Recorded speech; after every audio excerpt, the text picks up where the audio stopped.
Olá pessoas, tudo bem? Boa noite, boa tarde, bom dia, onde você estiver aí nesse mundão de Deus, ó. Bacaninha? Tranquilo? Como é que tá a vida aí na sua cidade? Como é que tá aí a vida? Tá levando? Tá dando pra viver? Com todas as restrições, com tudo que tá acontecendo, tá tudo beleza, né? Você tá aceitando, né? Então ótimo pra você, ó.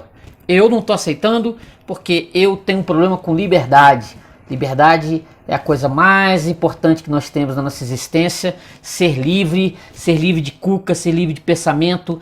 A questão da autoridade, essas autoridades constituídas que querem nos impor, né, as coisas, a gente tem que estar, ó, de olho, beleza? Ó, olhão, ó, de olho. Tranquilo? Ó, curte o vídeo, antes de qualquer coisa, curte o vídeo, se inscreve no canal, comenta, beleza? Dá uma comentada aí, ó, aperta esse dedão aí, ó, se inscreve no canal, tá bom? Ó, vamos bater uma meta de 1 milhão de inscritos no canal, ó que maravilha, é o sonho, 1 milhão, beleza? Tranquilo? Comenta e se inscreve, tá? Hoje eu quero falar desse grande escritor aqui, desse livro extraordinário, ó, Recordações do Escrivão Isaías Caminha. Por um acaso você conhece isso aqui? Nosso grande autor, Lima Barreto, nosso grande autor, mulato como o grande Machado de Assis, como o extraordinário Machado de Assis. Mas ao contrário do Machado de Assis, que foi sempre incensado pelo sistema, né, posso dizer, pelo sistemão, fundador da Academia Brasileira de Letras, considerado desde sempre o nosso maior escritor em língua portuguesa no Brasil, nosso maior escritor, o Lima Barreto, ele pensou também que ia ser esse escritor, né? Assim, vindo de família muito pobre, a mãe morreu quando ele tinha 6 anos de idade, muito pobre, sem eira nem beira, mas muito inteligente, nascido em 1881, ele inteligente pra caramba, muito inteligente. Ele fica órfão da mãe logo cedo, depois o pai tem problema, né, mental, enlouquece tal, e morre, e ele fica responsável por cuidar dos irmãos pequenos, e ele vai estudar, entendeu? E ele estuda, ele se bacharela, aquela coisa toda, vai trabalhar no jornal, ele se torna um sujeito que vai trabalhar em jornal, e ele começa a perceber como é que é a função dos jornais, da imprensa da época, e ele vendo o sistema como é que é por dentro, ele resolve escrever esse livro, que é Recordações do Escrivão Isaías Caminha, que ele diz nos textos que ele recebeu esse material de um indivíduo aí. Mas, assim, guardadas as devidas proporções, a história lembra bem o Lucien de Rubempré do Balzac, Ilusões Perdidas, que é assim, jovem sai da cidade do interior, e vai viver e vai tentar a vida numa grande cidade. É a premissa do Balzac, ó. Aqui, ó. Tá vendo? Ó, Ilusões Perdidas, do grande Balzac, que se você não leu, leia. Um dos clássicos da humanidade, extraordinário. Leia, vale a pena. O que acontece aqui nesse Recordações do Escrivão Isaías Caminha? Esse Isaías Caminha, assim, lá já estabelecido, né, como um escrivão de cartório, um indivíduo já, né, com a família, com esposa, etc, etc. Ele resolve escrever as memórias dele. E dessas memórias contando como foi a saída dele do interior do Brasil, indo para o Rio de Janeiro para se formar, para virar um doutor. Era o sonho, ele era negro, mulato, né, um mulato. E ele, assim, vou sair do interior, já não tenho mais nada aqui, não tem perspectiva aqui nesse mundo que eu vivo aqui, junto com a minha mãe e com a tia. E depois de ter feito estudou pra caramba, ele sonha em se tornar um doutor. Tem até uma passagem aqui que eu acho bem interessante, logo no comecinho do livro, que como é que é essa visão do diploma e do doutor, né, o ser alguém. Entendeu? O Isaías Caminha, ele tinha essa visão, assim, né, de chegar na cidade grande e se formar e ter botar o anel de doutor. Ele queria fazer medicina, se tornar um doutor. E tem uma passagem logo no comecinho do livro, quando ele decide ir pro Rio de Janeiro, essa passagem aqui, ó, que é bem interessante. Olha só que bacaninha. A minha situação no Rio estava garantida. Obteria um emprego. Um dia pelos outros iria às aulas. E todo fim de ano, durante 6, faria os exames, ao fim dos quais seria doutor. Seria doutor. Resgataria o pecado original do meu nascimento humilde. Falando aqui da questão de ter nascido negro. Amaciaria o suplício premente, cruciante e homínodo de minha cor. Nas dobras do pergaminho da carta, traria presa a consideração de toda a gente. Seguro do respeito à minha majestade de homem, andaria com ela mais firme pela vida afora. Não titubearia, não hesitaria, livremente poderia falar, dizer bem alto os pensamentos que se extorciam no meu cérebro. O flanco que a minha pessoa na batalha da vida oferecia logo aos ataques dos bons e dos maus ficaria mascarado, disfarçado. Doutor! Era mágico o título, tinha poderes e alcances múltiplos, vários polifórmicos. Era uma redenção. Era alguma coisa como clâmida sagrada, tecida com um fio tênue e quase imponderável, mas a cujo encontro os elementos, os maus olhares, os exorcismos se quebravam. De posse dela, as gotas da chuva afastar-se-iam, transidas do meu corpo. Não se animariam a tocar-me nas roupas, no calçado sequer. O invisível distribuidor dos raios solares escolheria os mais meigos para me aquecer e gastaria os fortes, os inexoráveis com o comum dos homens que não é doutor. Ser formado de anel no dedo, sobrecasaco e cartola, inflado e grosso como um sapo em tanha. Antes de ferir a marteladas à beira do brejo. Andar assim pelas ruas, pelas praças, pelas estradas, pelas salas, recebendo cumprimentos. Doutor, como passou? Como está, doutor? Era sobre-humano. Legal, né? É isso que movimenta muito do brasileiro. É se tornar doutor, se tornar alguém. Se você não é doutor, você não é ninguém. Esse era o pensamento do Isaías Caminha. Se formar, chegar no Rio de Janeiro, medicina, sensacional. Ele ia se tornar alguém. E é isso que a maioria dos brasileiros pensa, por aí. Tem um diploma que depois, com o passar do tempo, se virou uma, né? Já era algo a se alcançar. Já era algo assim como viajar para a Lua. Era algo impensável. Mas você, depois de certos governos, aí começou a se imprimir o raio do diploma, que todo mundo passou a ter diploma, todo mundo passou a ser uma espécie de doutor. E aí o negócio virou né? Não vale nada. O papel hoje não vale rigorosamente nada. Não vale porcaria nenhuma. Mas o cara tem o papel. Não é legal? O cara tem o papel, mas não tem trabalho. Olha que legal. Nessa época aqui, a história se passa entre 1895 e 1905.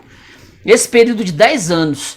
O Isaías Caminha, ele vai com uma carta que ele vai levar lá para um sujeito que vai apadrinhá-lo.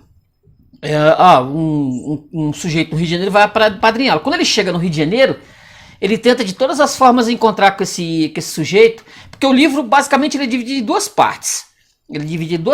A parte que o Isaías Caminha, ele tenta de todas as formas encontrar com esse tal desse padrinho, esse sujeito, e não encontra de jeito nenhum. Esse sujeito vive dando descobre, porque é um político, né? Ele é um político, então particularmente político, como se diz, não encontra o político em casa de jeito nenhum, é a coisa mais difícil do mundo. E ele tenta de todas as formas, ele se encontra com o sujeito, né, dá o tapinha nas costas, aquele famoso que indica, né, que no Brasil também tem questão do indica. Se você não é indicado por alguém, apadrinhado por alguém, até para trabalho, você pode botar o seu currículo seu mais lindo, você leva num lugar. Se você não for apadrinhado, eu mesmo já trabalhei Já trabalhei por indicação de outras pessoas, porque eu tenho certeza que se eu chegasse com um currículo, poxa, meu currículo maravilhoso, né? Eu li 1 milhão de livros, conheço conheço muitos filmes, conheço muitos filmes, conheço muitos filmes, olha, já fiz isso, já fiz aquilo, olha, já trabalhei de servente, já limpei chão, já fiz umas coisas maravilhosas, boto isso no currículo, mesmo com esse currículo maravilhoso, que eu considero uma coisa extraordinária. O meu currículo eu acho nota 10. Não trabalharia de jeito nenhum, em lugar nenhum. A não ser que eu passasse, obviamente, virasse doutor e passasse num concurso público, né? Aí eu sim, eu tô garantido pro resto da vida. Mas como todo mundo resolveu também passar em concurso público também, todo mundo resolveu passar em concurso público. Assim, antigamente era, meu Deus do céu, aí virou a festa, vestibular, como é que é, UNB, universidade, não sei lá o que, passar em concurso público, todo mundo parece que teve o mesmo pensamento. Montar um comércio ali, ninguém quer, porque sabe como é que é, né? Comércio, o cara monta o comércio e só se lasca. Só se lasca. Tá vendo aí o que tá acontecendo aí com quem tem comércio aí, abre, fecha, abre, esse tipo de coisa, né? Você sabe. Mas enfim, voltando aqui ao Isaías, ele tenta de todas as formas, ele tinha um dinheiro, ele tinha uma grana, né, que ele juntou para passar um período no Rio de Janeiro, né? E essa grana, e tinha a mãe dele também que tinha ficado lá na cidade lá. Essa mãe dele, ele quando tava na Pindaíba mesmo, ele ficava pedindo dinheiro pra mãe, né? Ele ficava pedindo dinheiro pra mãe. Por isso que eu falei que tinha muita semelhança com o Luciano de Rubem Pré do Ilusões Perdidas. Assim, um dia eu ainda vou fazer um vídeo do Ilusões Perdidas do Balzac, que ó, é um livro nota 10, que tem muita semelhança com isso aqui, certo? Ponto. Mas voltando, ele tenta de todas as formas encontrar com o político. Um dia ele encontra com esse político, depois de ter passado pouco o diabo amassou, ele encontra com o raio do... Ele fica lá 24 horas sentado lá na frente da casa do sujeito, até que ele vê uma movimentação e percebe que o político tá lá. Aí ele vai lá atrás do sujeito. Aí o cara tá lá com uma... Ele consegue adentrar lá a casa lá, né? Bate na porta, aí tem uma funcionária lá tal, aí, isso aqui, deixa ele entrar. Aí o político dá uma como é que o pessoal costuma dizer, aquela coisa, deixa ele sentado lá, chá de cadeira, é a expressão, chá de cadeira, durante umas 2 horas lá, sentado lá, esperando. Aí quando ele acorda lá, depois 2 horas da tarde, você, não sei o que, aí ele mostra lá a carta lá, o sujeito lê, rapaz, tá difícil, não tá fácil pra ninguém esse negócio de, meu Deus, eu já tive que arrumar não sei quantos empregos, não sei pra quem, não sei o que lá, patatal, não tá possível, não sei o que, eu tô passando por uma situação, o dinheiro não tá fácil, não sei o que lá. Aí ele não consegue o tal do apadrinhamento. Isso é terrível, porque as finanças dele já tá indo pela hora da morte, como diz, né? Já tá indo pela hora da morte. Ele não sabe o que fazer. Ele fica pensando, ou eu volto pra minha cidadezinha, né? Volto lá fracassado, né? Porque eu vim pra cá pra vencer. Vim pro Rio de Janeiro pra me tornar doutor, etc, etc. E até agora já passou 1 ano e até agora não aconteceu rigorosamente nada. O apadrinhamento que eu ia ter do político não consegui. E o que eu faço? Aí pensa o que eu vou fazer e fica andando pela cidade, conhece o Rio de Janeiro inteiro, andando pra lá e pra cá, andando de bonde, isso aqui e tal. Aí, uma hora, ele compra um jornal, e o que ele encontra no jornal? Olha essa passagem aqui, ó. Olha essa passagem. No bonde, comprei um jornal. O veículo ia se enchendo. Meninas da escola normal, cheias de livros, de lápis e réguas. Funcionários de roupas surradas, pequenos militares com uniformes desbotados. Conversavam, discutiam os casos políticos e os de polícia. Enquanto eu lia, num dado momento, na segunda página, dei com esta notícia. Parte hoje para São Paulo, onde vai estudar a cultura do café, o doutor H. de Castro Pedreira, que é o tal do político. Pequenos militares, deputado federal, Sua Excelência demorar-se-á. Aí ele pensa, patife, A minha indignação veio encontrar os palestradores no máximo de entusiasmo. O meu ódio, brotando naquele meio de satisfação, ganhou mais força. Um relâmpago passaram-me pelos olhos todas as misérias que me esperavam, a minha irremediável derrota, a minha queda aos poucos. Até onde? Até onde? E ficava assombrado que aquela gente não notasse o meu desespero, não sentisse a minha angústia. Imbecis, pensei eu, idiotas que vão pela vida sem examinar, vivendo quase por obrigação, acorrentados às suas misérias como galerianos à calceta, gente miserável que dá sanção aos deputados, que os respeita e prestigia, por que não lhes examinam as ações, o que fazem, para que servem? Se o fizessem, se o fizessem, que surpresa! Riem-se enquanto do suor, da resignação de vocês, das privações, todos tiram ócios de nababos e uma vida de sultão. Veio-me um assomo de ódio, de raiva má, assassina e destruidora. Um baixo desejo de matar muita gente para ter assim o critério da minha existência de fato. Depois dessa violenta sensação na minha natureza, invadiu-me uma grande covardia e um pavor sem nome. Fiquei amedrontado em face das cordas, das roldanas, dos contrapesos da sociedade. Senti-os por toda parte, graduando os meus atos, anulando os meus esforços, senti-os superáveis destinados a esmagar-me, reduzir-me ao mínimo, a achatar-me completamente. Continuei a leitura, as letras dançavam sob meus olhos, a compreensão faltava-me. Saltara dos meus desejos heróicos para imaginar expedientes com os que me saísse da miséria em perspectiva. Aceitaria qualquer coisa, e por aí vai. Ele percebe o tanto que as ilusões perdidas, as ilusões vão se tornando ilusões perdidas. Aquilo que ele imaginava que fosse o engrandecimento, aquilo que ele pensava que vai me tornar um doutor, aquilo vai se esvaindo, e ele vai se tornando um indivíduo famélico, porque o dinheiro acaba, ele pede dinheiro para a mãe, mas a mãe não tem mais, entendeu? A mãe não tem mais para enviar, e ele não sabe mais o que fazer, tenta arrumar trabalho de todas as formas, não tem quem indique, e ele é um mulato, pior, né? Aí ele não arruma trabalho e o dinheiro vai acabando, ele começa a abrir lata de lixo para comer resto de comida, etc, tal. Ele consegue encontrar alguns indivíduos que fazem alguma espécie de amizade com ele e dão de comer para ele em alguns restaurantes, coisa desse tipo. E ele não vê perspectiva. E assim, volta, o dinheiro acaba, o que vai fazer? A sorte dele é que ele encontra um europeu, um polonês chamado Gregoriowicz, que se comparar da distância dele, eles conversam, tem muita conversa, esse polonês fala um português muito polonês, para dizer assim, né?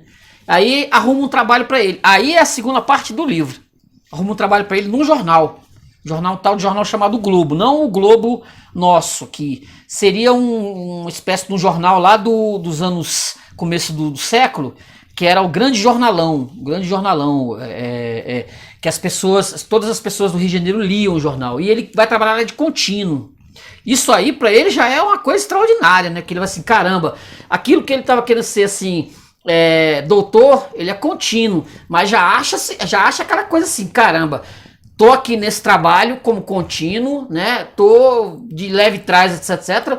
Perto da perspectiva que eu tive para trás lá, de fome mesmo, de emagrecer, de comer lixo, isso aqui tá ótimo e daqui eu não saio, daqui ninguém me tira. Essa é a ideia. Assim, isso acontece muito quando você tem uma situação de vida muito extremada por conta de financeiro, etc. Quando você tem a chance de te arruma um emprego de repente de servente pedreiro, aquilo ali já tá, cara, entrou dinheiro já mudou a perspectiva, nem assim, não era nenhum salário faraônico, mas era uma coisa que já dava para ele sobreviver, coisa que antes ele não tinha nenhum, ele estava vivendo de favor, vivendo assim de alguns amigos que se para conversar pagavam um jantar para ele. Ele falou assim, opa, aqui trabalhando como contínuo já é alguma coisa. Aí sim, ele começa a adentrar esse jornal como contínuo e começa a reparar como é que a imprensa, a trabalhar, né, a imprensa nossa que nós temos hoje, essa imprensa aí, que tá aí, e a imprensa do início do século passado, que é a seguinte: inventar história, os caras criavam fatos, criavam historinhas para vender jornal, isso era comum, entendeu? Os caras não iam nem verificar a notícia, coisa nenhuma, eles simplesmente tinha alguns caras que eram metidos escritores, eram medíocres, mas metido a escritor, os caras sentavam lá e escreviam a notícia e as pessoas acreditavam, falsificavam muita coisa. E dentro dessa perspectiva ele vai vendo como é o funcionamento dos jornais. O barão do jornal, que o governo republicano no Rio de Janeiro, por exemplo, morria de medo. Tudo isso é as experiências do próprio Lima Barreto, que como ele trabalhou em jornal, ele sabia do tintim por tintim como é que era o funcionamento disso. E aí ele resolve colocar exatamente no livro como é que era o funcionamento dessa imprensa. Ele vai dizer que tem um fato que eu achei muito interessante no livro, que o Lima Barreto ele cria algo que eu até cheguei a acreditar que fosse verdade. Eu cheguei a acreditar que fosse verdade, depois eu fui pesquisar, né? Porque eu não sou jornalista, mas pelo menos tem que pesquisar o fato.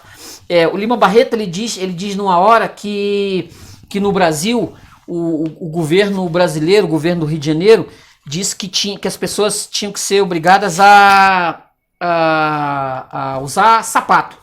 O brasileiro não era para andar mais descalço. O brasileiro não era permitido mais que o brasileiro andasse descalço. Isso vem de encontro àquela ideia, né, muito comum do Estado se metendo na nossa vida, né? Os brasileiros andam descalço, isso é feio, isso não é legal. Nós vamos agora obrigar todos os brasileiros a usar sapato quando sair na rua. Ninguém vai mais andar descalço, ninguém aqui é índio, ninguém é silvícola, vai andar descalço. Mas por que o Lima Barreto usa isso? Você tem alguma ideia por que ele criou essa história do brasileiro ser obrigado a usar sapato? Em 1904, não sei se você sabe dessa história, em 1904 todo brasileiro ele foi obrigado a tomar vacina. Você já ouviu falar dessa história, em 1904? Todo brasileiro foi obrigado a tomar vacina. No estado do Rio de Janeiro, porque ele era infestado de muitas doenças, por conta de mosquitos, pernilongo, aquela coisa toda, o brasileiro foi obrigado a tomar vacina. A vacina obrigatória. 1904. Oswaldo Cruz. Pesquisa. O brasileiro foi obrigado a tomar vacina e aconteceu algo inusitado. Aquilo que está sempre na alma do brasileiro, a rebeldia. Houve a revolta da vacina. Por isso que o Lima Barreto usou essa história da obrigação de usar sapato. Porque tinha acabado de acontecer a revolta da vacina no Rio de Janeiro, em que milhares de pessoas morreram por conta disso. Entraram em choque com a polícia e com as forças do Estado. E o que acontecia? O Oswaldo Cruz ia na casa das pessoas, adentrava a casa das pessoas e pegava as pessoas e obrigava ela a tomar vacina. Isso aconteceu. Olha que interessante. 1904. A chamada revolta da vacina. E o brasileiro foi obrigado a tomar o raio da vacina. Aí o Lima Barreto ele usou essa... Acontece no livro que como o brasileiro é obrigado a usar sapato, o carioca se revolta contra isso. Há uma guerra na cidade. Há uma guerra. Ele substituiu a revolta da vacina pela revolta do calçado. Que o brasileiro foi obrigado a usar o calçado. Olha só isso aqui, ó. Olha isso aqui, ó. Nascera a questão dos sapatos obrigatórios de um projeto do Conselho Municipal que foi aprovado e sancionado, determinando que todos os transeuntes da cidade, todos que saíssem à rua, seriam obrigados a vir calçados. Nós passávamos então por uma dessas crises de elegância que de quando em quando nos visita. Estávamos fatigados da nossa mediania, do nosso relaxamento, a visão de Buenos Aires muito limpa, catita, elegante, provocava-nos e enchia-nos de loucos desejos de igualá-la. Havia nisso uma grande questão de amor próprio nacional e um astuto desejo de não permitir que os estrangeiros, ao voltar, enchessem de críticas a nossa cidade e a nossa civilização. Nós invejávamos Buenos Aires imbecilmente. Era como se um literato tivesse inveja dos carros e dos cavalos de um banqueiro. Era o argumento apresentado logo contra os adversários das leis voluptárias que aparecem pelo tempo. A Argentina não nos devia vencer. O Rio de Janeiro não podia continuar a ser uma estação de carvão, enquanto Buenos Aires era uma verdadeira capital europeia. Como é que não tínhamos largas avenidas, passeios de carruagens, hotéis de casaca, clubes de jogos? E aí, com relação a isso, o brasileiro se revolta. Aqui no livro, os jornalistas vão começar a inventar um monte de notícia com relação a essas mortes. As pessoas que morrem, eles nem vão em loco.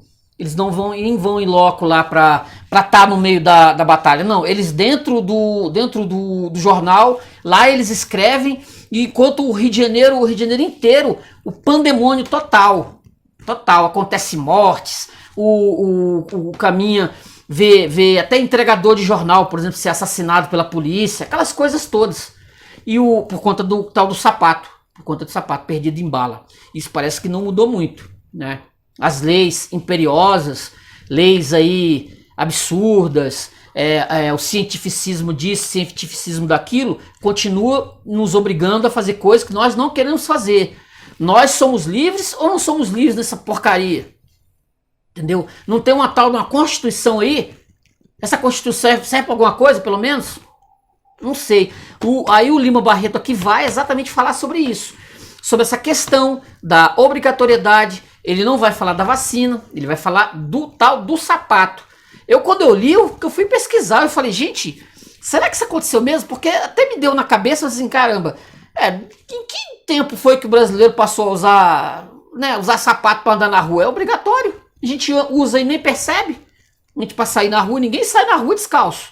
Ninguém praticamente sai na rua descalço. Aí eu fiquei bulando e fui pesquisar essa história. Aí eu vi que isso foi algo que ele criou exatamente para falar da revolta da vacina, coisa que estava muito em voga, a memória estava muito presente. Estava muito presente entre eles.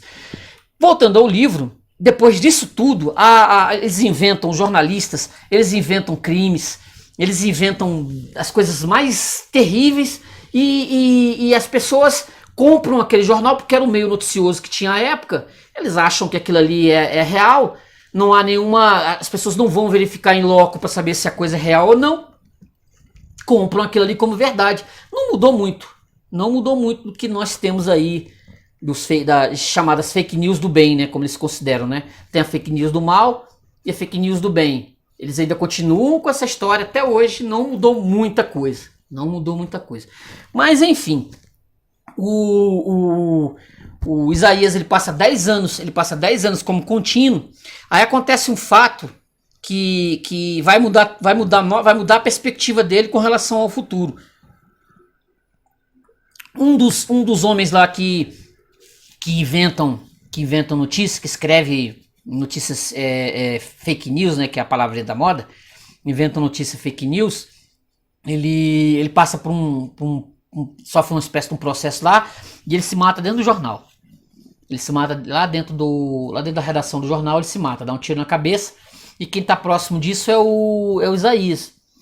Aí o Isaías ele tem que né, ir atrás do dono do jornal. Ele tem que ir atrás do dono do jornal para avisar o que tinha acontecido dentro do jornal dele. Aí ele vai, sai, dá o endereço do dono do jornal, aí ele chega no local lá, bate na porta lá, e abre umas mulheres lá, ele entra, aí espera um pouquinho, aí vai lá, o sujeito tá lá dentro lá, tal. Aí ele topa com o dono do jornal, né? O dono do jornal junto com a mulher de programa, né, como se diz, né? Mulher de programa lá, fazendo sexo com a mulher, e o Isaías vê. Aí quando o Isaías vê isso, o dono do jornal, que nunca tinha percebido o Isaías como contínuo em momento nenhum, desses 10 anos como contínuo lá, eles trocam os olhares. O Isaías, aí ele fala assim, não, isso aqui que você viu aqui, tal, você não vai falar pra ninguém, né, tal. Aí, não, ele vai falar, não vou contar pra ninguém, não sei o que, não vou fazer isso. Aí o dono do jornal coloca o Isaías no lugar do Flock, que é o sujeito que se matou. Aí ele vira jornalista, ele vira um escrevinhador lá, o cara que vai fazer as notícias, etc. De início os caras não queriam muito, a competição dentro do jornal era muito grande, Eles não queriam isso, mas ele teve o aval, ele teve a indicação, pra você ver como é que essa questão da indicação é muito importante. Ele teve a indicação do próprio dono do jornal. Aí o dono, como o dono do jornal deu essa indicação, aí ele passa a ser, ó, maravilha, né? Aí ele passa a ser jornalista também, olha que beleza. Desse jeito que funciona. É irônico perceber como isso funciona no Brasil. Entendeu? Ele passou 10 anos como contínuo, 10 anos como contínuo, e por conta de uma situação, por conta do acontecimento lá do sujeito ter se matado, ele vai de encontro, vai atrás do dono do jornal. Nessa época não existia celular, né, não existia telefone. Ele vai ao encontro do dono do jornal, e aí por conta dessa situação, ele é colocado no lugar do sujeito que se matou. Aí a vida dele mudou de novo. Aí ele vira tipo uma espécie de barão da notícia também, porque para inventar notícia também não é problema nenhum. Ele passa, ó, massa. E aí o salário dele é triplicado. Aí depois de um certo tempo, por que é colocado como escrivão? Porque ele adquire uma proeminência tão grande, ele por conta de ser um jornalista, de conta de escrever notícia, que os outros indivíduos que trabalhavam no jornal tiveram chances de repente virar deputado, virar isso e aquilo, e muitos não quiseram, passou seu tempo, aí e tal, muitos não quiseram. Ele, lá na frente, ele aceita. Aí ele ganha um cartório para ele trabalhar, para ser dono, né? Ele é indicado, ele passa a ser dono de um cartório, aí vira escrivão. E aí, por isso que ele tá... Assim, a questão do livro, Recordações, é porque, da mesma forma como ele tem um problema, assim, o próprio Lima Barreto tem um problema de ser aceito ou não ser aceito pelo sistema. O Isaías Caminha, de início, ele queria ser aceito pelo sistema, ele tinha essa vontade de virar doutor, né? É o sonho, etc, etc, tal. Ele tece críticas tremendas ao sistema. Ele tece críticas tremendas ao sistema que ele tá vendo como funciona pagação de propina, todo esse tipo de coisa, ele vai vendo isso. E ele faz críticas nesse livro, que é uma espécie de livro de memórias dele, ele vai tecendo críticas o tempo todo a isso. Mas quando chega o momento dele, isso é que é interessante, quando chega o momento dele receber também o sistema de braços abertos, ele aceita isso e não reclama. É ótimo, é isso que eu quero. Ele escreve um livro de memórias para assim, aliviar a consciência dele da pobreza. Mesmo quando ele estava contínuo, quando ele estava com dinheiro no bolso, a mãe que estava lá morre, não morre, ele não foi visitar. Ele reclama, é o que muito brasileiro faz. Reclama do sistema, reclama das condições de vida, reclama do político, reclama de tudo, mas se surgir uma oportunidade do indivíduo abraçar o sistema, o cara entra no sistema e nem tchau. Mãe, pai, filho, jamais. O nego não tá nem aí. De jeito nenhum. Entendeu? É isso, o próprio Lima Barreto, ele era louco para ser aceito por esse sistema. Por quê? Por conta da questão da cor. E ele vai morrer num hospício em 1922. Vai fazer 100 anos ano que vem. Ele escreveu lá O Triste Fim do Policarpo Quaresma, que é um livro extraordinário, vale a pena ler. Que também é uma crítica feroz ao sistema brasileiro, a politicaiada, tudo isso. Mas ele fazia essas críticas, mas também queria ser aceito pelo sistema. O próprio livro é um pouco disso. Assim, muita gente diz que o Isaías Caminha é ele. É ele. Esse livro aqui foi o primeiro escrito por ele em 1907, 1908. Ele só foi ser publicado pela primeira vez em Portugal, por conta de um amigo que levou os originais para lá. E lá o sujeito lá leu, achou interessante, aí publicou, aí o texto passou a ser publicado também em português aqui do Brasil. Mas ele queria ser aceito também. Há várias e várias passagens aqui, eu separei um monte aqui, ia ficar aqui 2 horas. É aquele negócio, leia o livro, assim, a alma do Brasil, de certa forma aqui, ela é bem irônica, bem sarcástica. Essa questão que eu coloquei do diploma, do ser doutor. A gente sabe como é que funciona isso, né? Se você tá dentro do seu sisteminha aí maravilhoso, ganhando bem, comendo sua lagosta, comendo seu caviar, né? Comendo do bom e do melhor, você não vai querer largar isso. Você não vai querer largar. Não vai largar, entendeu? Se você tá aqui embaixo aqui da pirâmide, o seu sonho é subir essa pirâmide, né? Alcançar aí, ó, os pícaros da pirâmide. Que beleza, né? Cara, é um livro para se pensar, é um livro para se meditar bastante. Eu não sei se vai mudar, porque o livro já está escrito há mais de 100 anos. E a gente continua praticamente patinando, fazendo as mesmas coisas. Entendeu? A gente sabe como é que funciona. Nós somos brasileiros, a gente sabe como é que funciona o esquema. Que ninguém é bobo, ninguém é inocente. A gente sabe, questão de indicação. Se você não é indicado,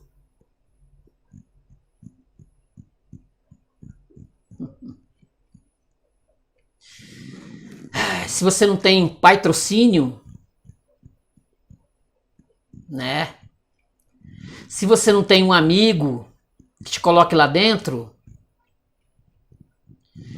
se você quer ter o seu negócio, o seu comércio, né? Imagina quantos vão te achacar, hein? Não é? Ó, leia, vale a pena. Essa edição aqui de 1990 da editora Ática, ela vem com muitas coisas interessantes aqui. Ela é uma série, assim, antigamente as escolas colocavam esses livros aqui pra galerinha ler, né? Tinha, ó, os clássicos da nossa literatura, tá aqui, ó, Machado de Assis, José de Alencar, Manuel Antônio de Almeida, Joaquim Manuel de Macedo, Visconde Toné, Bernardo Guimarães, ó, clássicos. Isso aqui era o que passava nos tais vestibulares. A galera tinha que ler esse material aqui pra poder, né, prestar um exame de vestibular, aquela coisa toda. E tem tem esses cadernos de resposta que quando você lia o livro, você tinha que fazer escrever uns textos, ó, quase uma história em quadrinho, ó, resumão do livro, tá vendo? Você fazer um resumo do livro, ó, bacana pra caramba. Isso, eu nem sei se isso existe mais, seriamente, tá vendo, ó? Aqui, suplemento de trabalho, ó, tem aqui várias coisas aqui pra você fazer, você ir completando. Você vai completando as partes, né, do texto. Quando você lê, você pega e complementa com o que você entendeu. Tem as respostas, você dá as respostas, etc. Não tem nada aqui como se hoje fosse facilitado com as respostas no fundo para você ir lá depois e olhar as respostas, né? Não tem nada disso. Ó. Resumo do livro, vendo? Ó. Jornal Globo, vendo? Ó, que bacana, muito legal. Muito legal, não sei se isso existe mais, não sei se as escolas pedem, eu não sei se as escolas pedem hoje para o indivíduo ler Machado de Assis, sinceramente não sei. Ó, tem essa aqui também no fundo, ó, a coleção Vagalume, ó, em todos os livros da coleção Vagalume, ó, isso aqui nos anos 70, 80 fez um sucesso violento, ó, A Ilha Perdida, Cabra das Rocas, Coração de Onça, Éramos Seis, que virou até novela, não sei quantas vezes. Isso aqui era uma outra época, uma época que nós perdemos. Ó, Raul Pompeia, Luiz Azevedo, todos esses monstros da literatura. Ó, Manuel de Oliveira Paiva, caramba, essa de Queiroz, cara. Júlio Diniz. Não sei nem se o brasileiro lê mais essas coisas. Não sei. Se o negócio não era bom em 1900, se o brasileiro era medíocre em 1900, eu fico pensando hoje como é que deve estar, hein? Não deve estar fácil. Gente, hoje eu falei desse livro do Lima Barreto, Recordações do Escrivão Isaías Caminha, que é um livro sensacional, vale muito a pena ler. Isso aqui não é difícil de encontrar, em sebo, em biblioteca, isso aqui tem uns 30. Você vai encontrar em biblioteca, na biblioteca da sua cidade, você vai achar e vale a pena pra caramba. Ó, se inscreve, curte o vídeo, se inscreve no canal, tá? E comenta, beleza? Lima Barreto na veia. Olha que bacana. Legal? Valeu, gente. Tchau.